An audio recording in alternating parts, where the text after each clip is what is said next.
4, 3, 2. All right. Hello and welcome everyone to another Chat and Learn here with Power to Fly. My name is Mariella Marie, and as always, super excited to roll into this conversation with y'all, especially because I have had the honor and the pleasure of speaking with our guest speakers today a couple times before. So I love that we can come back and share space, share more knowledge. And I see some new faces here joining us. So I really appreciate everyone for taking time out of their busy schedules to have this conversation today. With that said, I don't want to waste too much time in the introduction, but I will go over some quick housekeeping rules so that we all feel comfortable and confident in this next hour. I like to remind us, even though we don't need reminders, lots of crazy things going on in the world. You could be doing anything else with your time, but you're deciding to be with us. So whether you are here live with us or you're rewatching this video, I invite you to be present so that if you have any questions and you're here live, you can drop that in the chat box or you can hop off mute. We already had some folks hopping off mute before we started to record, so I know this is going to be a really beautiful session. I already appreciate your participation so far. Let's try to be respectful and have one person off of mute at a time. If you do hop off mute, you will be featured in our live recording as this is being recorded. And with that said, I invite everyone to put their multitasking crowns down, close all those tabs out, and be present with us so that when you do have a reflection or a question that you want to chime in with, you can just, easily hop off mute or write that in the chat box. So don't worry, I'm going to sound like a broken record throughout the chat because I want to hear from you. If you have any sensitive information and you prefer to be kept anonymous, you can find me in the chat box under Mariella Marie. You can write to me privately and I'll flag your question or your reflection to our guest speakers and keep you anonymous. And the last thing I'll say is we'll love for you to follow us on socials and subscribe to our YouTube channel so you can keep up with all the great chats we've got in store.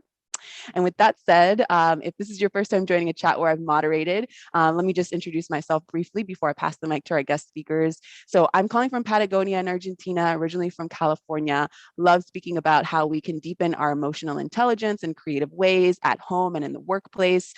This is a fun photo that I was like, let me update my photo. I've been doing the same thing for a while now. I had the privilege of singing and performing for the first time since the lockdown this past weekend. So I was like, okay, I'm going to jazz up the face mask and just like be weird in public since I can now. So I just wanted to share that with you all. I will try to bring that same essence to the digital space here. I also invite you all to support the project that I'm working on that is called the Positive Force Team. You can go to thepositiveforceteam.org, sign up for our newsletter, or I'm happy to connect on LinkedIn. All right, so without further ado, I'm going to pass the mic to our guest speakers, Kelly, who normally is calling from California, but she's currently in Florida.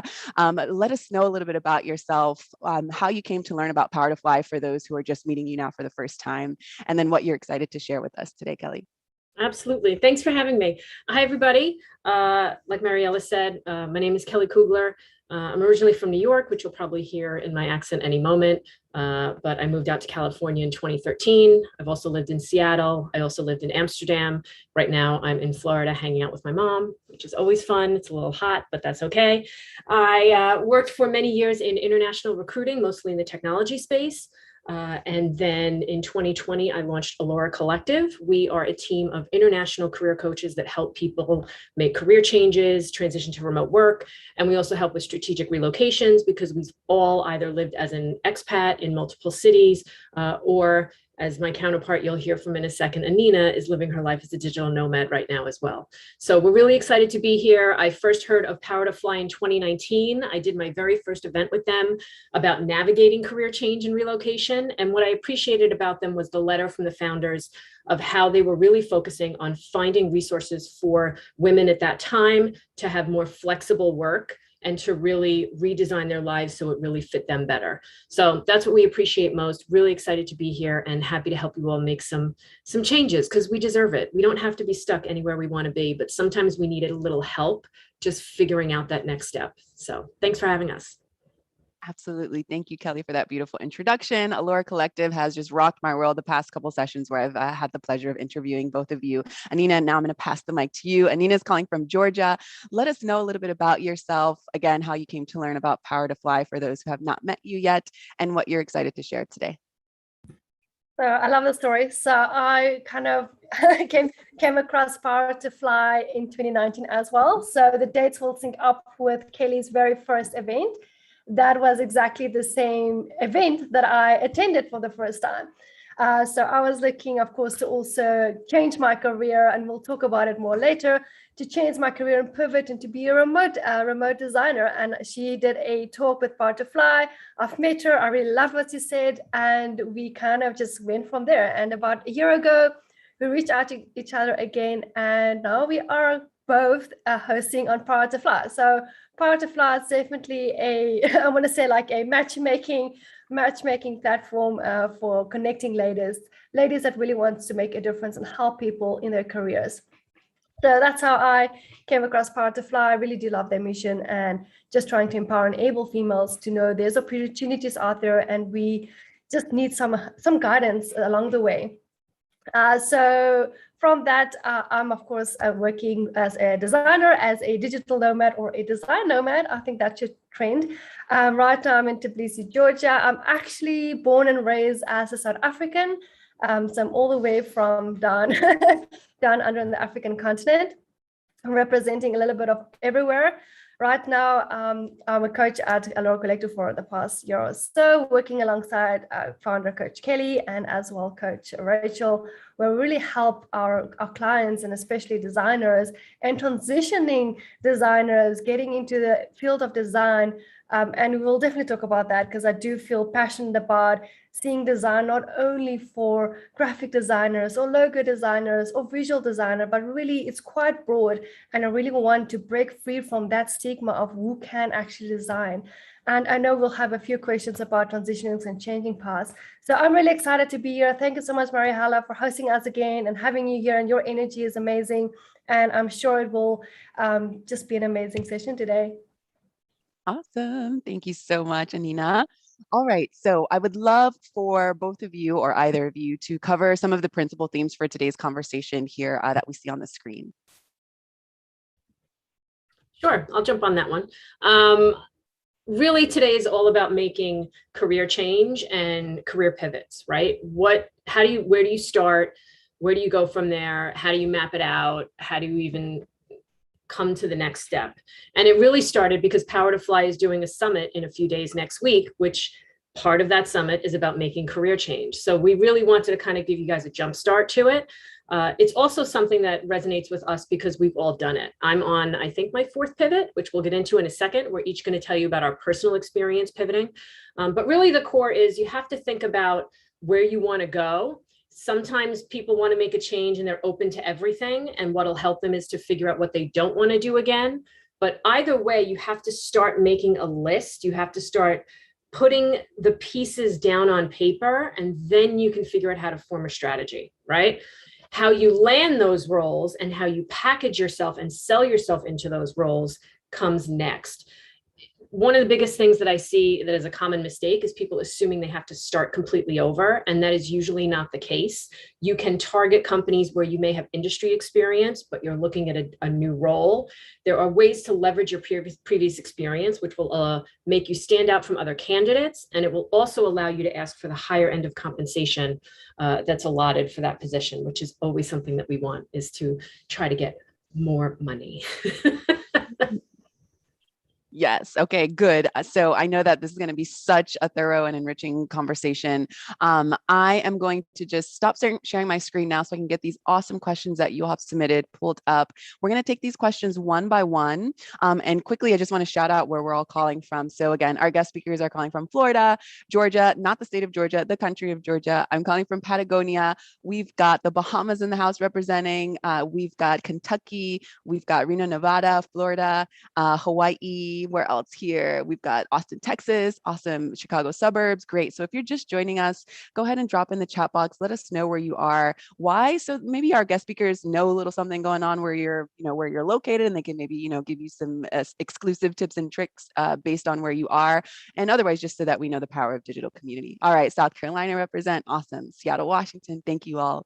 All right. So we're going to take these questions one by one. If you hear your question come up, let us know that you're here so that we can dive in deeper. And maybe you can hop off mute if you'd like, or write in the chat box if you'd like our guest speakers to dive deeper.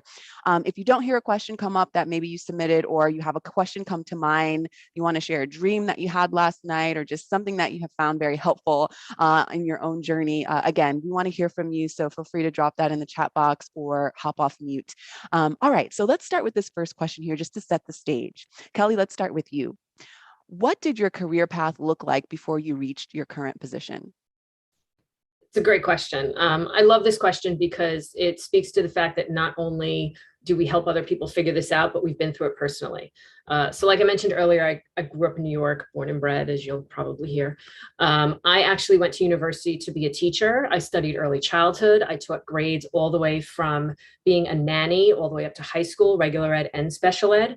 And then what I realized being a substitute teacher during my summers while I was at university is I didn't want to be in a classroom. So after I graduated, I took a shot at a startup that only had 4 people in it and figured I'll learn how to start a business. And I had to learn creative services and design and print production.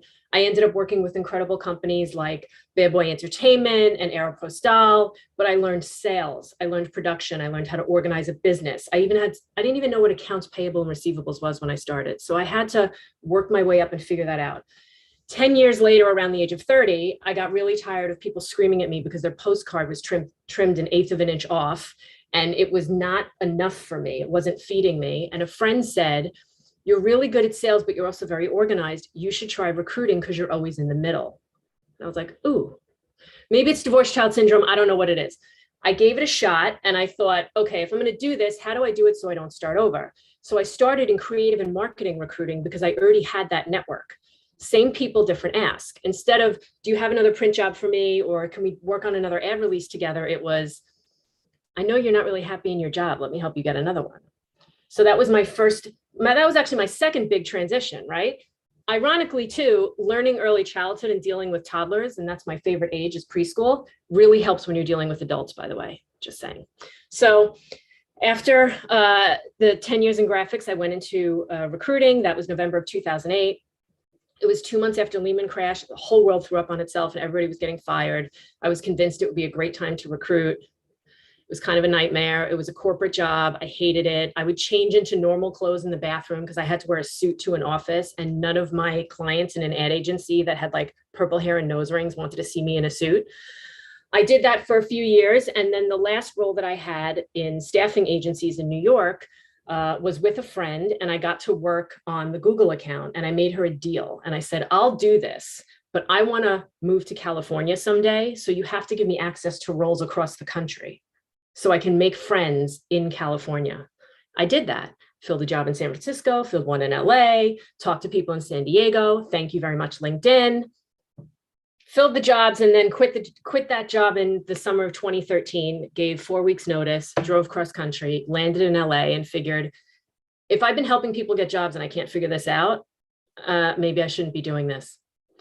An old candidate told me to check out General Assembly because she remembered that I started as a teacher.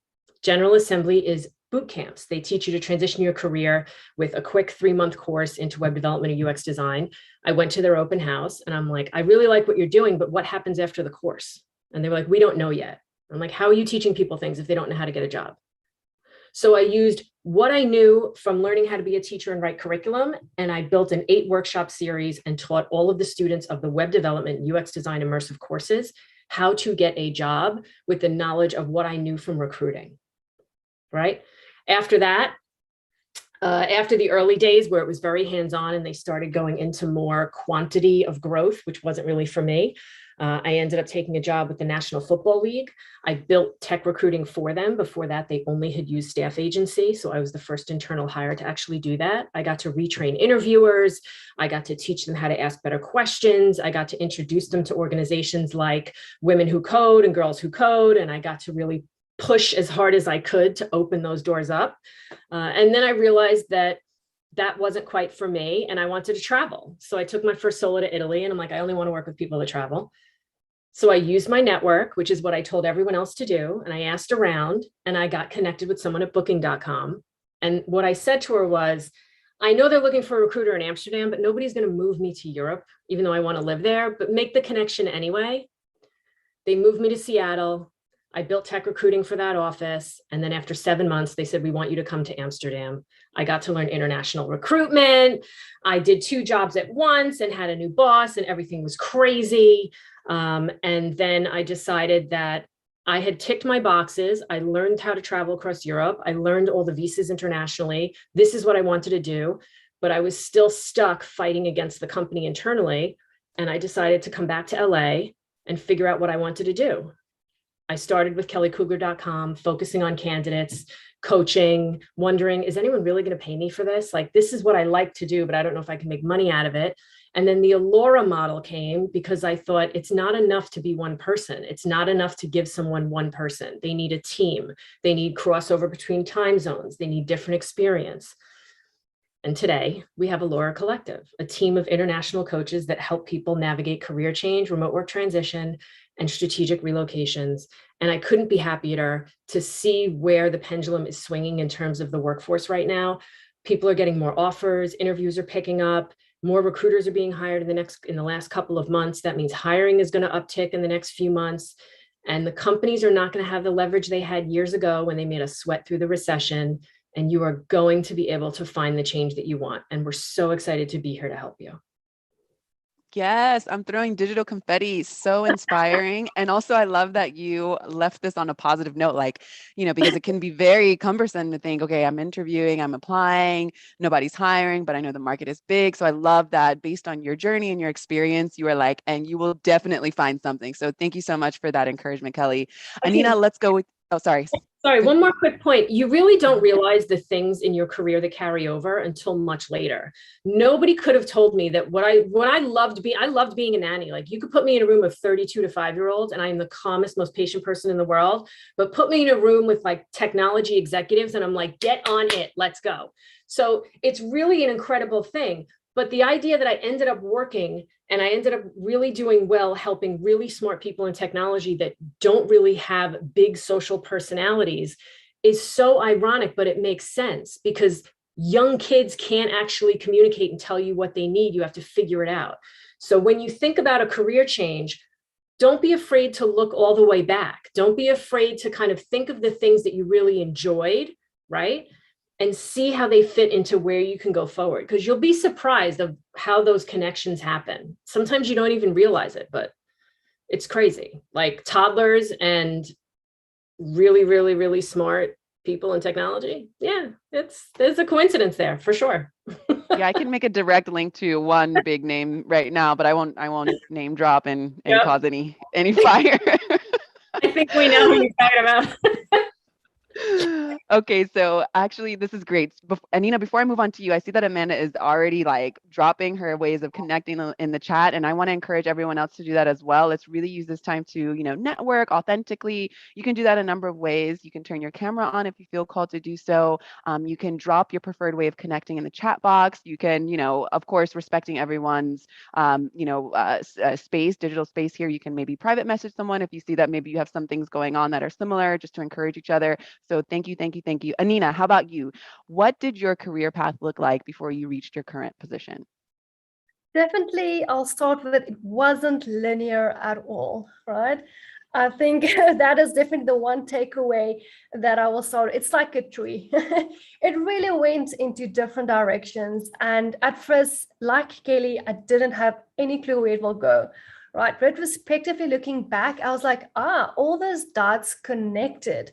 At the time, I was very confused. I was very overwhelmed and definitely worried that I won't be doing a career or something that I love and that I feel fulfilled with.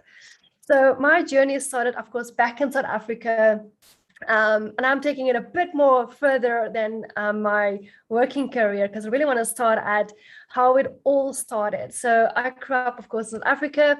I was in a kind of rural community. I was not exposed to technology and I didn't even know it existed, right? I didn't even know there was careers opportunities, right? So I came from no knowledge of what opportunities is like out there. I moved to a more city-like town, I would say, and I really started getting exposure of different opportunities around me, things that you are able to do. I was exposed to computers. I know I'm not that old, but this is what's out there. But I did come from a very more like rural areas, right? So I didn't know about opportunity, right? I didn't know about internet. I didn't have internet. I didn't even have computers. And I really started getting used to technology at a more older age than most children right now, and even in the past, or like Americans. And I really saw that I was fearful of working in technology, working with computers. It really made me afraid and scared. I cried. I had a class and I cried because I was like, I can't use this. This is so difficult. And from that, I took the experience as, how can I not feel this way, right? How can I change this environment, this thing in tech, to make it really overcome it, right? At that point, I didn't know what I will do with it, right? But I knew I had to overcome it. So after that, it really kind of became this thing. I have to know this unknown thing that I'm doing, right? So I went into studying social informatics. It was quite a diverse course. Of course, I didn't know what I wanted to do with the course, like most of us when we go study, we just do something. So unlike Kelly that used to want to be a teacher, I was like, I don't know, let's just study this, and see what happens. So I had a quite diverse course, which was computer science. I had psychology, I had business studies. I had quite a wide field, and that made it very confusing because there was no direct line between social informatics, what I studied my degree, and becoming a UX designer. To be honest, UX design didn't exist at that point when I studied, right? So I studied, and of course I went into the working industry with no clue of what to do, right? But I have to make money, we have to live. And I was a software developer as my very first role. I hated it. The first role, I hated the role, what I did. I hated my work environment. It was 8 to 5. It was like office work. It was micromanagement. I was doing what I didn't enjoy in an environment that I didn't enjoy, right? So all these things was a build up to realize I know what I don't like, right? Now it's a chance to figure out, what do I like, right? I know what I don't like. Cool, what can I like? So I had to start researching. I had to find different opportunities. What can I do with my degree, with what I know in terms of web development, or there was a software development. So I picked up some skills like analytical skills, working in a tech space. It was a startup tech space. So I got environment and got used to that environment. Of course, I left, and from a software developer, I went and became a e-marketing. That's an online marketer, right? So I became an online marketer, and I was starting to work more online. I kind of enjoyed it, but wasn't my thing. Wasn't really where I'll see, for my rest of my life. I'm gonna post on social media. If Kelly knows, I'm the worst person at social media, right? And I had to posting on social media, create emails and newsletter campaigns. There was a little bit of design aspect in that, right? I didn't truly enjoy it, but what I picked up there was the design, the creative side of it, working in a bigger team with different marketers in a space. So that really I picked up that skill. Remember, at that time, I didn't know this. I didn't know I picked up analytical skills at my startup. I didn't know I picked up these creative skills, but that all became part of my toolbox. Unconsciously, of course. After my marketing, I decided, what, I don't like this. This is definitely not where I want to be. And I moved into online content management. And that was the boringest job I had. It was just not truly what I enjoyed. I do enjoy pieces of it. So I did some writing and I did some content, and I liked how to, work with visual hierarchy, I worked for Thomas Cook, which was a big UK brand of airlines. So it was nice working internationally. That was really my first international exposure as well, working in South Africa for a UK-based company. But after that, the company closed down. We all know economics closed down, and I had to move on. But I knew that was too boring for me, right? I feel like I had all these different aspects in my career that I need to bring together. Everyone's telling you it's not possible. You can't live your dream, right? That's just a dream. Let's just say a dream. But I had this idea that I didn't want to work in an office. It was not for me. I want to use both my analytical and creative side. What that will be was still to be determined. I moved from a developer to e-marketer to online content management, and then I went and being a administrative assistant after that for a voice technologies, a university focusing on voice technology. So at that point, I was doing things that I also didn't enjoy, but I didn't know what I wanted to do, right? And I got that opportunity. And that really is what's random's position. Like I would have never thought, go do administrative position and you'll become a UX designer. So I was exposed to the team of Google they've worked on the voice recognition for South African accents, because South Africa has about 11 different languages, and we were to record different voices for this project for Google. So I met the Google team that was working on this project, and they told me about UX design, right? So me going to different jobs at the point seemed like very bad idea, because you used to stay in a job for 5 or 30 years. But in fact, all those different jobs that I had, and the fact that I could change it and say, this is not for me, let's move on. I learned so much from those roles. That's what pulled me to become a UX designer. As a UX designer, you have creative skills. You have research skills, what I use as an administrative assistant. I have analytical skills, what I needed to use as a developer, right? I have my creative design skills from marketing.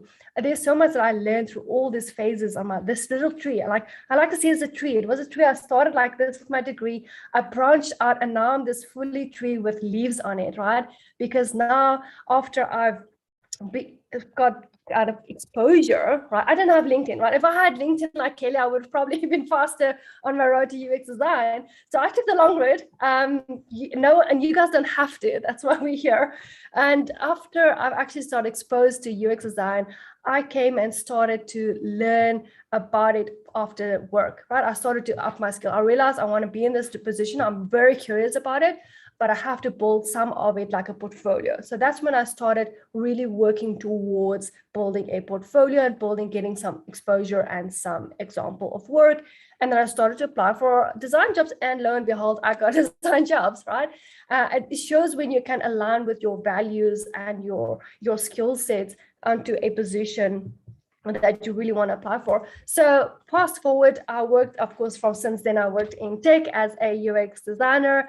I've been around different industries, fintech, e-commerce, all of them, and as well as agency, corporate, as well as startups. But I had to do all of that because right now I prefer to work in startups. I enjoy that environment. I know my strengths, where I'm good at, where I can add value as a designer.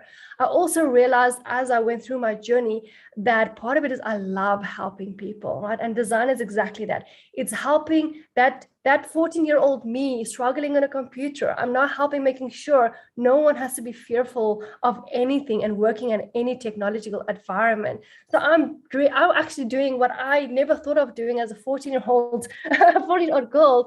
I'm living that problem and I'm solving it with my career right now. So it all is connected, but not linear. And it's definitely a tree with different branches, and you have to kind of experience it and to see what you like and you don't like, but learn from that. Don't just shift it into a file and think it's done and this doesn't work. Let's create a clean sheet. So I know I've talked a lot now, and I really want to get into the questions as well. So the thing is, you definitely will transition. If you do, it's not the end of the world. You don't have to start over. I didn't start over. I really kind of gradually went into it as well. And there's always opportunities. If you're looking for excuses, you'll find them. But if you're looking for opportunities, you will make them work. I love that. With that, thank you so much. And I'm excited for everyone that I could, part of my career, be here and help being a coach alongside amazing Kelly Kugler from Allora Collective, and furthering my career profession as well. Beautiful. It's so nice to hear both of your journeys, and just it's a big, beautiful reminder that we can all take whatever road that we want, and as long as, Anina, you said it perfectly, as long as we are aligning with our values and our skill set, and being true to that, that we can find opportunities. So what a great way to set the stage. Let's move on to this question here. Kelly, where should we begin when considering or planning a career change? Are there any common mistakes we can avoid? Yeah, great question. I mentioned a common mistake earlier on, and I find that a lot of times people, they kind of discount their previous experience or shortchange it, which is why we wanted to start with that first question of sharing with you all the commonalities we've had in our own career pivots and the way that we can use our previous experience to move forward. The best way to start, if you know what you want to do, is start with the goal. Like anything in life, start with the goal, right? Then figure out the map to get there. So whether it's a vision board, whether it's talking to a career coach, I just put in the chat, we offer a free 30-minute session. You can pick me, you can pick Anina, you can pick Rachel. We're happy to help you walk through it. Once you figure out where you want to go, you can figure out how you want to get there. You can figure out what you're willing to compromise. Maybe you're willing to compromise money. Maybe you're willing to compromise whether you have a position of leadership or you come in at a mid-level. Maybe it really is a start over and you really just want to start from scratch. You have to map that out, right? Because the reason you have to map that out is because you have to be prepared to have these conversations, because no one's going to put your story together for you. Whether it's a networking conversation, whether it's an actual interview, whether you're working on your resume, you have to control your narrative. And if you know that you will fit into the change you want to be and you belong there, the other person will believe it. So you have to kind of put in a little bit of work to figure that out. If you're very open to a lot of things, I also see people make the mistake of reaching out to a lot of people and saying, I'm open to everything, just let me know what you find. We all want to help everybody, but we all have limited time and we all also need to survive every day and not be completely overworked. So relying on other people to put the pieces together for you is not going to help. If you're completely open and you just need a change and you're not sure what, then take some time to figure out what you want to stop doing. Whether you make a list of things you do want to do or things you don't, either way it helps. However you can edit and kind of bottleneck yourself in a direction, that's cool. You might not know what job you want, but maybe you're like, I've had it. I can't deal with climate change. I want to help the environment. Well, then start looking up companies that are doing that. Maybe you are exhausted and you have been a software engineer for a long time. I see this happen and you're like, I've had it. I don't want to write code. I actually am more of a people person. Then maybe start looking into product, because you can speak to engineers, but as a product manager, you're more of like the MC of the group, right? Think about a day in your life. How do you want that to be? And then put those pieces together, right? Usually when you start planning it, you literally just have to word vomit it. Just put it all down. The yeses, the nos, the maybes. And then once you have it on paper, you can start figuring out which pieces make sense. If you have a clear direction, like Denise mentioned earlier, she's in a boot camp. She knows where she wants to go. She knows what she wants to do. So for her, she's already taken that step toward the change. Her next step is, how does she package her experience to sell herself into the change, right? So it's a process depending on where you want to be. And I think we have a few more questions that are similar to this. So I'd love to get through those. I think we have a good 7 or 8 questions on that. Beautiful, beautiful. Absolutely. I'll move on to the next question here, if it's okay, and we'll try to get to as many as we can. I know we've got folks writing privately in the chat box as well. Don't worry, folks. We're going to try to hit all the questions that we can, but Kelly has already dropped the link to how to reach out to Allora Collective so that you can book that session and you can continue the conversation there. All right. So what are some best practices for creating a standout resume? I also like this question. I'll take the resume piece in the package, and then I want Anina to talk about portfolio. In terms of making a career change or standing out, you have to understand the purpose of your resume and your portfolio. The purpose of your resume, and hear me now, is to get you an interview. It does not get you the job. The purpose of your resume is hopefully to go along with your job search networking and go along with your ask for an introduction or a referral and a mini cover letter, not a whole page that looks like work, because people are busy and we all have ADD and it's a lot. 1 to 2 small paragraphs, why you're a fit or why you belong in the role, and a summary about your skills. The resume should get you the conversation. If you're going for a big fish, I had a designer going after Netflix, so she made her resume look like the dashboard of Netflix. You want to do it? Cool. But what will make your resume stand out is making sure somebody sees it and somebody reads it. How do you do that? Learn job search networking. Use your network and send out messages so that you don't get lost in the application inbox. If you are a designer, you better not be sending some ugly Microsoft Word resume. It better have a subtlety of your distinct sense of style, maybe 1 or 2 colors tops. And it really has to speak to what you want to do. If you have a resume that has a design sense to it, even if you're applying to an inbox, you're going to attach it as a PDF where they let you add a cover letter so you don't lose the design element of it, right? At the same time, LinkedIn is your friend. If you want your resume to stand out, someone has to see it. There's an acronym called PI, Performance Image Exposure. people often don't realize which come first because the word pie puts it in the opposite direction. If you don't have exposure, no one can know about your image and who you are, and they're never going to know if you can perform. Does that make sense to everybody? Absolutely. Absolutely. The portfolio, I know it can be tweaked specifically for the audience. If you want to add anything on that, or maybe, case studies, I find people are afraid to change their portfolio and they usually put everything on it, kind of like a resume. Yeah. I think something that designers has to remember is that you can actually have a PDF as a portfolio. A portfolio doesn't mean it has to be a website, right? The thing is, with a website, it's a lot of effort changing it and personalizing it for a specific company. And you actually want to tailor your case studies in the priority of the company and the product you are applying for. If you're applying for cryptocurrency startups, then of course you want to mention that you work in fintech and you do a fintech example case that is your first one. You also want to talk about the environment as a designer in the startup industry. So make sure to think about as a PDF, as a portfolio as well, case studies that you can actually present as a slide deck and talk through to actually the target company. So everything is aligned, right? What you don't want is just endlessly sending your website link off to all different companies, but it's so vague that the companies don't actually see you, right? They're looking at so many portfolios around the clock. Most of them looks very similar because we build from the same WYSIWYG websites, right? So make sure if you can add a PDF as your case study, as your portfolio, do that. Nothing wrong with it. I do think that brings you a bit on the topper range. I will actually look at it and can see you put an effort to actually talk to me in this role and what you can do. I wanted to give one note on the resumes for designers. I know it's tempting to have like a Netflix dashboard or something very visual. You have Dribbble, you have Behance. If you have a website, you have that to showcase your visual skills. If you go overboard with that, we lose the content of your resume.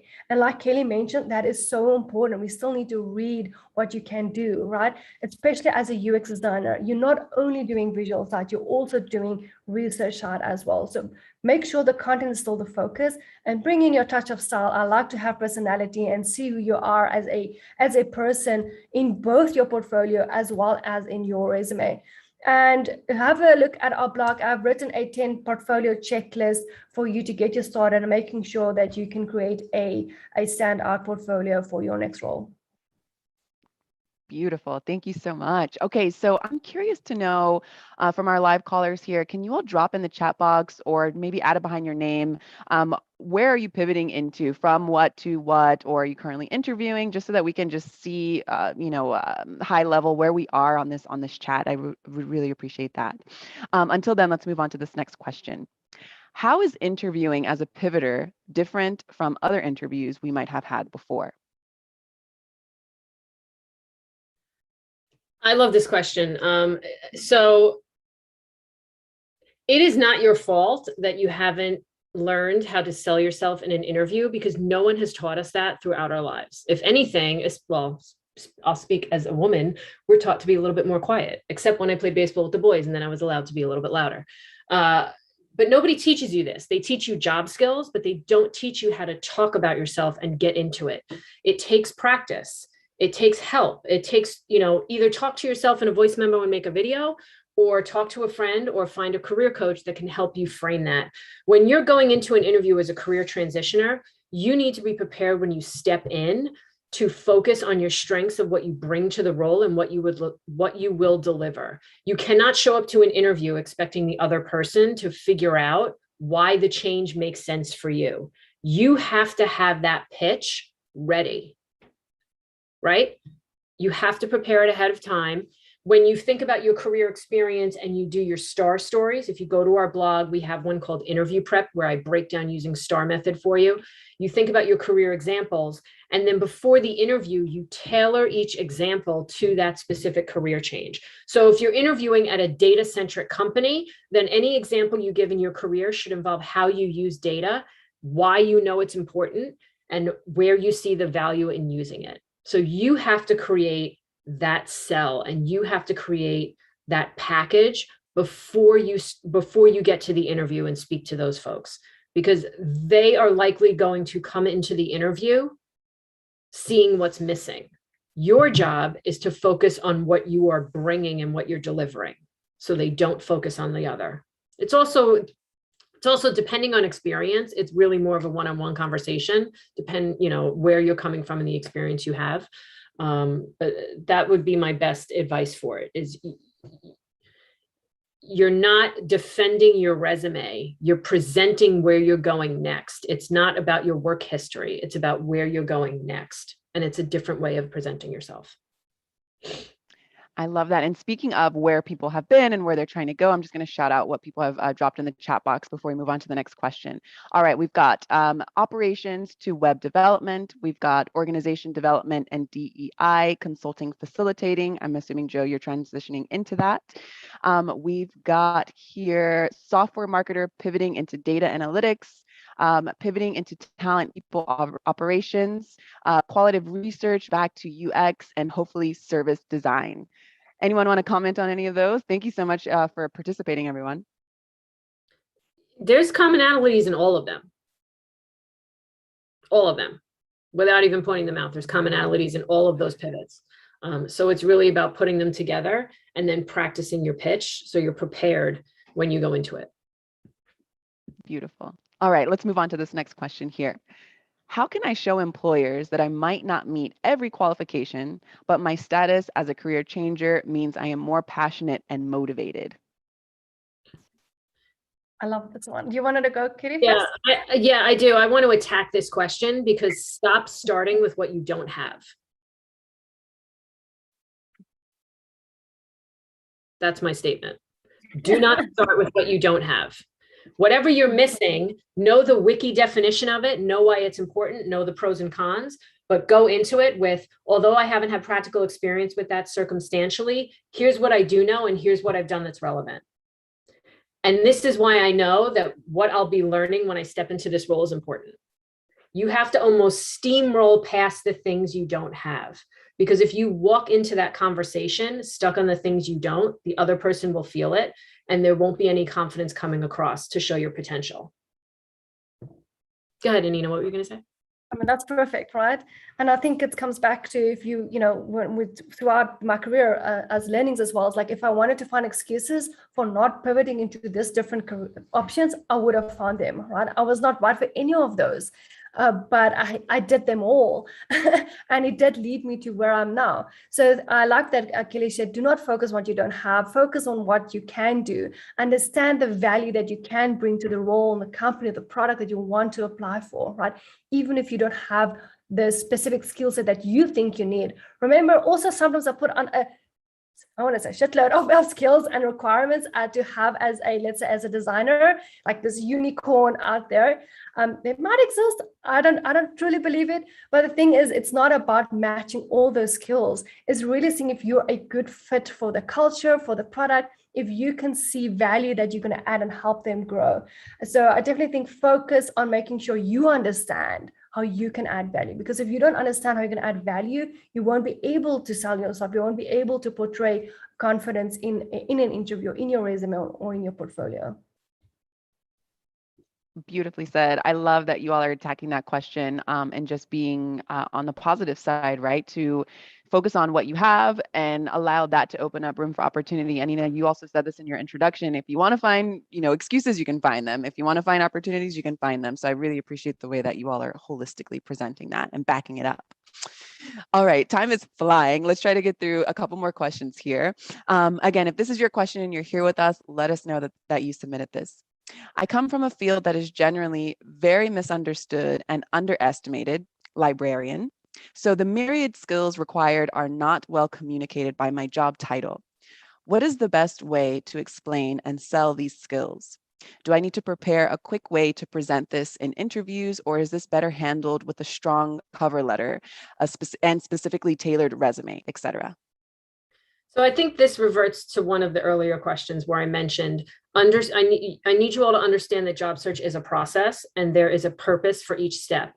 So wondering whether it needs to be in your cover letter or your resume or the interview is you need to reframe how you're looking at that, because the resume and the cover letter and your networking are going to get you the interview. Think of the resume and the networking as the trailer to the movie, right? It's 30 seconds, something blows up. We don't really know who dies, but we think someone might. And Tom Cruise is on a motorcycle and we're like, okay, fine, we get it. That's just the resume part. The interview is the feature film. That's when you get to tell your whole story. That's when you get to add the details of why it makes sense. In terms of library, my grandmother was a librarian. She was brilliant. She read the New York Times every day, cover to cover. She's one of the smartest people I've ever known. And I'll tell you, the title does not make the skill. The title on your resume, if it doesn't reflect where you want to go, then don't bold it. Bold the name of the company. The bullet points in your resume are the functional things that you do. When I hear librarian, I think library sciences. I think quantitative and qualitative data. I think research. I think anthropology, sociology majors. That all leads me to UX research jobs. Wink, wink.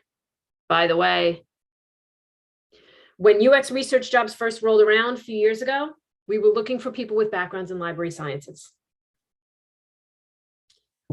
You have to make the connection so that other people understand it, using the same words, using research skills. The other way to go around it is, let's say you start thinking about UX research, go on LinkedIn, do a people search for directors of UX research and UX researchers, and look at their profiles and see how they talk about their experience. I bet you're going to find them describing things and skills that you use as a librarian that they are using in their job now. You can use that language as a sample to help you write your own. Anything on UX research, Anina, from that point? I mean, you're the UX research is pretty hot right now, because it all came from UX design, and now it's really specializing into different fields. And UX research is, I want to say, it's more accommodative, right? There's more from different industries that you can go into UX research. I find so many teachers that's also transitioning as UX researchers, right? So I love that, Kelly, you made that connection. And I definitely think if you're on this call, book a call with me and we can have a chat. Of course, if you're interested in, but have a read up on what designers UX researcher does, like Kelly mentioned, and also look at their portfolios. Look if that's something that you could see yourself be, right? As an example, we're just doing like what Kelly mentioned, we're just doing window shopping. We're just seeing if we would like things and put it onto ourselves and see if it fits us, right? And then you can go further and dig deeper and book a call with me and we can have a chat of what it actually entails being a user researcher. Also look up keywords and phrases like data management. That's also involved in library sciences, information sciences. Maybe you're not going to be a data engineer or a data scientist, but if you are well-versed in research and well-versed in the management of data and reporting, you could definitely move into tech in that sense. If you know how to organize and crunch those numbers and report on it, that would be a good key skill to have. Beautiful. I love it. I love that you all are not even diving deep, because I know that if you had a one-on-one with this person, you'd even go deeper. So I just really appreciate you both giving your advice. It's so inspiring. I mean, I'm not pivoting into anything, but I know that this is very helpful for folks who are, and we've actually had folks singing your praises in the chat box. So clearly what you all are doing is great. It's necessary and it's working. So again, I encourage folks to reach out, and we've got the links in the chat box there. All right, let's move on to this next question here. How pivotal is rebranding yourself to successfully transition to a new field or industry? I feel like we covered that. You have to. And I think the word rebrand gets a little, I don't know, I guess it depends on what you mean by rebrand. You don't have to change who you are. No one is saying that, but the way you describe yourself and the way you kind of talk the talk so that your audience understands better and can make the connection quicker is really what it's all about. If you step in an interview for a role, let's use the last example involving UX research or data, and you walk in and you're talking about card catalogs and you're using more traditional jargon that's used in library sciences, that other person is not going to make that connection. But if you realize that if you talk about managing the full scope of data for thousands and thousands of, and however you phrase it, you're not lying, you're almost repurposing what you do so that it fits today. It used to be skills. Now, how many of these dudes in Silicon Valley talk about their toolkit? I used it too. We have a Job Search Essentials toolkit on the website. You just use it, right? It's a way of allowing people to recognize what you do quicker. And it will get you at the table and keep them engaged in the conversation. I think the hardest part here is you have to connect the dots. you have to fill in those gaps. And the interviewer, the company, they're not going to do it for you.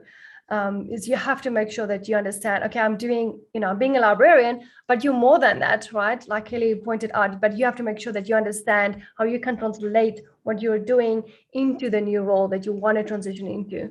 And of course, that's why we're here as well, to help you reframe that and rebrand you, if you want to say rebrand, to transition into that new role. I love that. And then also, of course, it goes without saying, making sure that your values or your new values and, whatever it is that you've learned along your journey is really amplified to help, quote, rebrand yourself, right? I love that message as well. That's such a good point, Mariella. Like it's so important, especially when we're making a change. We're not always going to be able to change everything. I went from company to company and there were things that I didn't like, but I repeated. And I was like, oh, I don't want to deal with this anymore. But as long as you're making something change along the way, like sometimes you need a bridge role, sometimes you can't change it all at once. That's really one of the key points to it. And the other thing also on rebranding, it's not that you really have to change everything about yourself, but you don't have to have everything you've ever done on your resume or in your cover letter. Sometimes less is a little bit more. Just imagine whoever's listening to you in an interview or whoever's looking at your resume, let's just assume they have ADD, the attention span of a toddler, and they just went on a 3-day bender and they can't even see straight. It has to click simply for them to move to the next step, right? Especially if you're only in the resume phase.